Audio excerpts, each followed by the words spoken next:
Les amis, j'espère que vous allez tous très bien. Ça y est, enfin, après des semaines de préparation et de matchs amicaux, la Première Ligue et Manchester United sont de retour ce week-end, ce samedi 22 août 13h30, heure française. Déplacement à Hull City. C'est à noter parce qu'on se déplace pas beaucoup en ouverture de Première Ligue. C'est assez rare pour le souligner. Chez le promu, on va analyser tout ça. La vidéo sera en deux parties. Une première partie, une très courte partie analyse du match. C'est le premier match de la saison. Il n'y a pas énormément de choses à évoquer sur l'adversaire.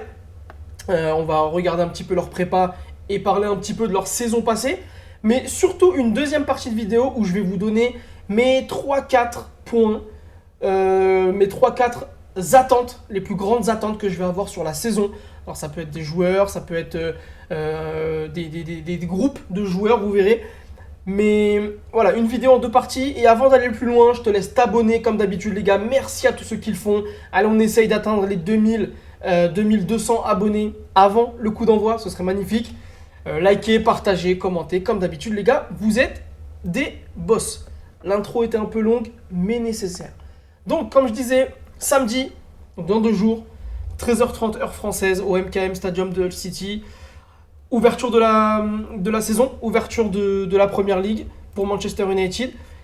Petite anecdote, le dernier match qu'on a joué contre le City, c'était en 2017. Rooney était toujours titulaire, était toujours là, enfin était déjà là. Encore là plutôt. Et regardez qui était en face. Harry Maguire était titulaire du côté d'Hull City. 2017, ça va faire bientôt 10 ans. La compo, wow, ça nous ramène à une autre époque les gars, c'était très très très lointain. Le Manchester United de José Mourinho avec Zlatan Ibrahimovic, Marcus Rashford qui était déjà là, un milieu Pogba, Herrera, mais surtout les gars, Michael Carrick était titulaire au milieu de terrain, De Gea, Valencia, bref, sacrée équipe quand même, avec du recul quand même, c'était vraiment une très très belle équipe.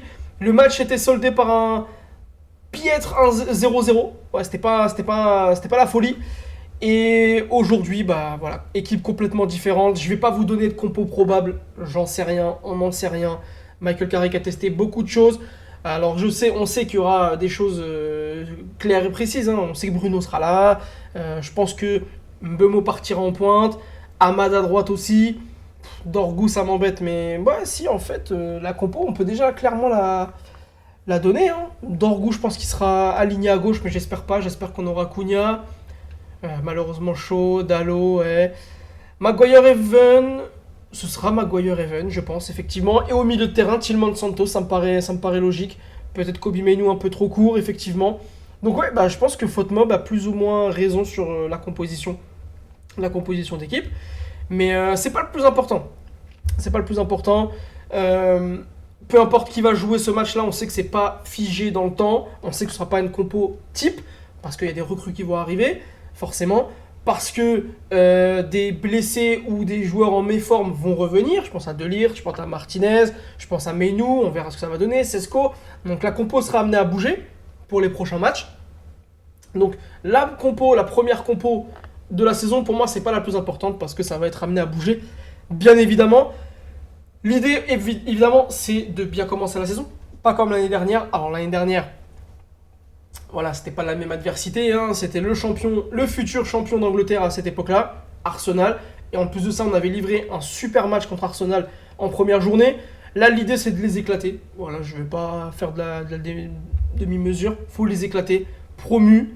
Et promu dans extrême difficulté, les gars.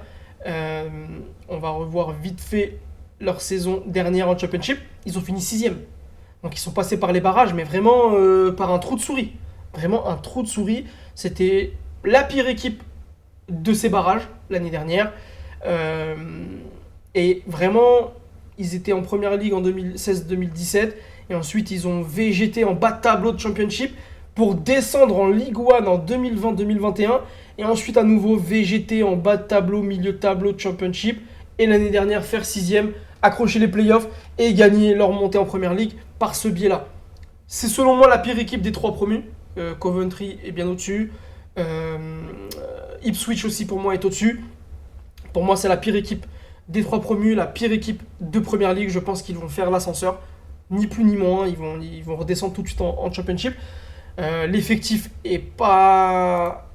Je vais pas dire qu'il est pas très intéressant, mais est très limité. Ça ressemble plus à un effectif de Championship que de Premier League. Au niveau mercato, ils ont pas cassé la banque, ils ont pas fait comme Coventry, ils ont pas fait comme certains clubs qui montent et qui dépensent sans compter. Je pense qu'ils vont vivre une saison très très très difficile au niveau de leur prépa.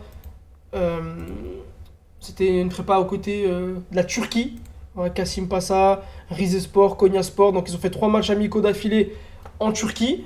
Maintenant, ils ont gagné quasiment tous leurs matchs amicaux de pré-saison, hormis celui contre Frankfurt et les 2 matchs nuls. Mais sinon, c'est une pré-saison plutôt positive pour eux. Mais je pense honnêtement que samedi contre Manchester United, on va leur mettre une petite claque. Si je peux vous donner un prono, je pense qu'on va bien rentrer dans la saison. Et je pense qu'on va gagner ce match, allez, un petit 2-0.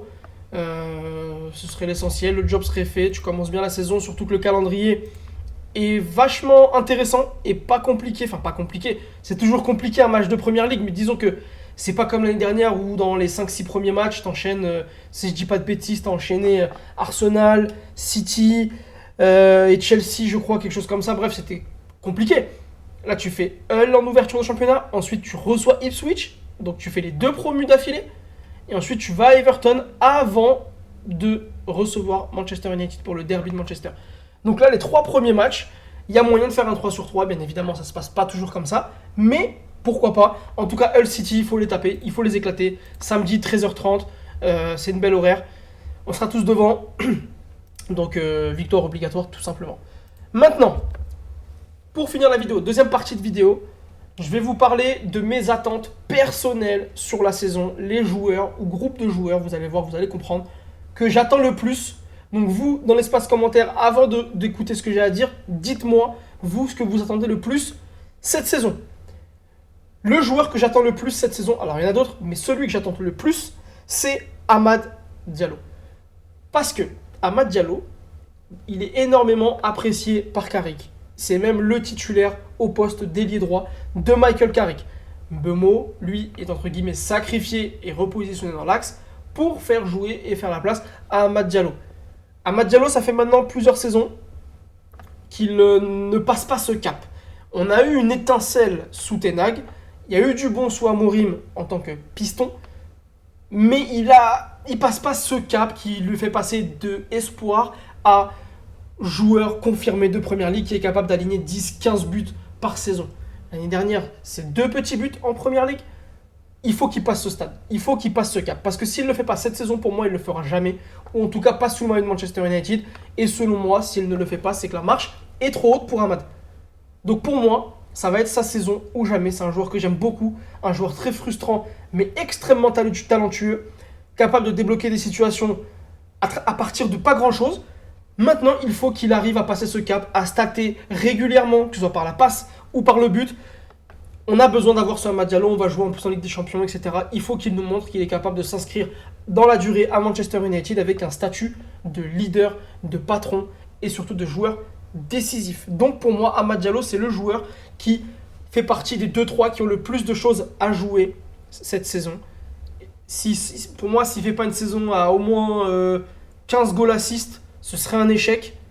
Et je pense qu'on devrait penser à s'en séparer ou alors qu'on l'inscrive définitivement comme un joueur de rotation, mais plus du tout comme un joueur titulaire.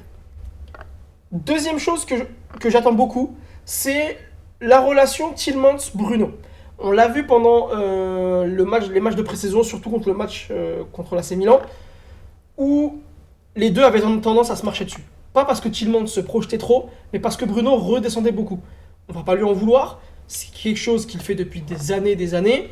Donc gommer cette habitude chez Bruno, ça va prendre certainement du temps. Maintenant, c'est un joueur extrêmement intelligent, qui est capable de comprendre les choses rapidement et de comprendre qu'il n'a plus besoin de descendre pour récupérer les ballons très bas et de faire le jeu lui-même à partir d'une position basse. Puisqu'on a recruté Youri Tielemans pour le délester de ce travail et pour avoir le rôle de, j'aime bien utiliser ce terme, de quarterback reculé. Donc, je vais être très attentif pour voir si les deux sont compatibles. Techniquement, ils le sont, c'est sûr et certain, techniquement, ils le seront. Maintenant, est-ce que Bruno va saisir rapidement qu'il n'a plus besoin de descendre et qu'il doit se contenter de faire le jeu dans une partie plus haute sur le terrain, plutôt dans les 30 derniers mètres, et être même encore plus décisif qu'il ne l'est, je vais être très attentif à ça. Parce que si ça ne fonctionne pas les deux, si les deux se marchent sur les pieds, il y en aura un de trop, et il va falloir en sacrifier un. Et je suis pas sûr que ce soit Tillmans, pour le coup. Parce que Bruno capitaine, blablabla, blablabla. Et ça m'embêterait énormément. Maintenant, si les deux fonctionnent, si la relation technique fonctionne, si la relation positionnelle fonctionne, les gars, on va marcher sur énormément de milieux de terrain cette saison. Je vous le dis. Je vous le dis. C'est ma take. Je pense qu'actuellement, on a un des meilleurs milieux de terrain de Première Ligue. Surtout si le cas Baleba se concrétise. Il faut que les deux fonctionnent. Il faut que les deux fonctionnent. Il faut que Bruno cesse de redescendre trop bas comme il l'a fait contre l'AC Milan et se cantonne à ce poste de meneur de jeu avancé. Autre chose où je serai particulièrement attentif, c'est le développement de Even et Euro. Alors j'attends pas à ce qu'il casse la baraque, j'attends pas à ce qu'il soit titulaire cette saison, pas du tout. C'est l'avenir de Manchester United au poste de défenseur central et ils vont avoir beaucoup de temps de jeu et beaucoup de moments pour prouver et se montrer. Pourquoi ? Parce que De Ligt injury prone, parce que Martinez injury prone, parce que Maguire commence à être un peu vieux. Donc les deux vont avoir pas mal de temps de jeu, je pense, cette saison. À eux de nous montrer qu'on peut compter sur eux sur la durée. Je doute pas. Ce sont deux joueurs extrêmement talentueux et en plus de ça, très complémentaires. On a la relation en défense centrale. J'aime bien l'expression qui a été reprise par pas mal d'analystes, de youtubeurs, etc. que j'aime beaucoup. Un défenseur chien et un défenseur chat. Euro, clairement, c'est le défenseur chat. Maintenant, j'aimerais qu'il sorte un peu de ce rôle de chat et qu'il tende un petit peu vers le rôle de chien de temps en temps.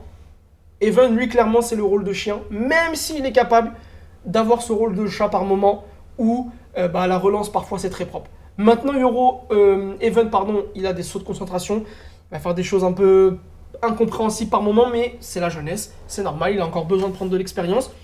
Mais les deux là, je veux que quand il grappille du temps de jeu, je veux qu'il soit irréprochable. Je veux que Euro soit, j'ai le mot en anglais mais je l'ai pas en français, ruthless, impitoyable. Voilà, je veux qu'il soit impitoyable, un mort de faim. Et pendant cette pré-saison, c'est pour moi le joueur défensif qui a marqué le plus de points et qui m'a le plus impressionné. Honnêtement, j'aimerais qu'il soit même devant Even titulaire, en tout cas. Si c'est pressenti comme je le pense, on aura une charnière contrôle City Maguire-Even. J'aurais aimé voir Maguire-Euro. Maintenant, on verra bien, mais la saison va être longue. On joue sur tous les tableaux. Les deux auront l'occasion d'être alignés ensemble aussi. Ils l'ont été pendant la pré-saison, ça n'a pas donné grand-chose, mais j'ai confiance. Et dernière chose que j'attends de plus, c'est la triplette du Mercato 2025. Sesko, Mbeumo, Cunha. La saison dernière était correcte. Mbeumo étincelant sur la première partie de saison, très moyen sur la deuxième. Cunha, c'est l'inverse. Très moyen sur la première partie de saison, étincelant sur la deuxième. Que ce soit offensivement et surtout défensivement. Et dans l'état d'esprit. Sesko, le super sub. Sesko, le Superman. En sortie de banc, qui venait nous sauver les fesses. Que ce soit contre West Ham, que ce soit contre Fulham, que ce soit bref, tant de fois. Maintenant, c'est la saison où les trois doivent être au top niveau. Tout le temps. Ils ont été recrutés pour des sommes vraiment... C'était pas des petites sommes, quoi. Il faut qu'ils nous montrent qu'ils sont capables de mener l'attaque de Manchester United à haut niveau, en Ligue des Champions, en Première Ligue. Mbeumo, j'attends les 20 buts cette saison. J'ai pas dit 20 goals assists, j'attends les 20 buts. Cunha, j'attends les 20 goals assists cette saison. C'est pareil. S'il me met entre 15 et 20 buts, je serai content. Toute compétition confondue, voilà, parce que... Pas non plus en demander trop non plus, mais en tout cas, il faut qu'ils soient constants sur la saison. Il faut qu'ils nous montrent qu'ils sont aussi l'avenir de Manchester United, surtout Sesko, en attaque. Parce qu'on n'est pas prêt de retravailler ce secteur durant les prochains mercatos. Là, on est focus milieu de terrain. Le prochain mercato, ce sera focus défensivement. Là, sur les deux prochains mercatos, on va pas toucher à l'attaque. Normalement, sauf catastrophe industrielle. Donc c'est à eux de montrer qu'on a fait les bons choix. Donc c'est à eux de montrer qu'ils sont capables de porter Manchester United.